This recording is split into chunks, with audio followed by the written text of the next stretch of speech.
Thanks for coming. There's been a lot of moving parts in the last 24 hours, and I think it's appropriate to update you on where we're at. As quickly as the landscape changes in the wider community, we are buoyed by the fact that our league and our competition have successfully worked through similar situations before. 2021 really is the second season of COVID, and we've continued to operate with the same mindset as 2020. Our team is well prepared and well organised, and our clubs and our players continue to be open-minded and agile. And importantly, we continue to anchor all our decision making off the advice of the government and the health officials. With that in mind, we've put some steps in place to best deal with the evolving situation in Victoria. As per the directive of the Victorian State Government and the best interest of the health and safety of the community, all matches in Victoria in round 11 will be played in front of no crowds.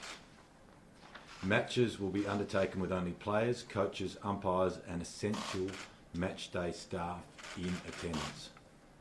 At this stage, the Marvel Stadium roof will be open for the top of the table clash between the Western Bulldogs and Melbourne on Friday night, with further clarity around the roof status to be provided in the next 24 hours. As previously communicated by the Melbourne Football Club, the club had a player visit a Tier 1 exposure site on Sunday.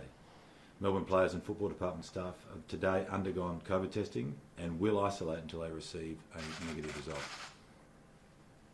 Pending negative test result, the players and staff will be cleared in time for tomorrow night's game with the Bulldogs. Now to some other changes this week.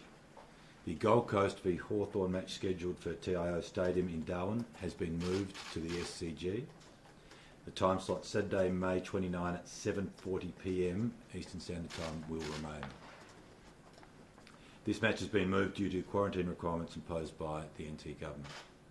Richmond v the Adelaide Crows will be moved from the MCG on Sunday, May 30 to Giant Stadium, now commencing at 2:10 Eastern Standard Time on Sunday. This match has been moved due to South Australian border requirements that wouldn't have allowed the Adelaide Crows to return to South Australia from Victoria without a 14-day quarantine. The Port Adelaide v Fremantle match on Sunday, May 30 at Adelaide Oval will now begin at 5:20 Eastern Standard Time, previously 4:40 Eastern Standard Time, to enable umpires to attend the match having umpired in Perth the night before. All other matches will remain as scheduled. The changes are in place for this round only, and we will continue to monitor the situation over the coming days before making any decisions on future rounds. Even though it is not rolling out as we planned, this weekend's Sir Doug Nicholls round is an important recognition, and we look forward to celebrating the brilliance of all Indigenous players, past and present, over the next 2 weekends. It's disappointing for fans in Victoria to not be able to attend the footy this weekend, but the events of the last 48 hours reiterate the reasons why we have put in place the contact tracing requirements at matches, all to best keep fans and the community as safe as possible as we continue to navigate through the pandemic. Our thoughts are with all Victorians in what we know is a difficult period for many in the community. I'd like to thank our clubs, our players, the AFL our umpires, and all our staff for the way they've cooperated and, I dare say it, been flexible and agile during such an uncertain period.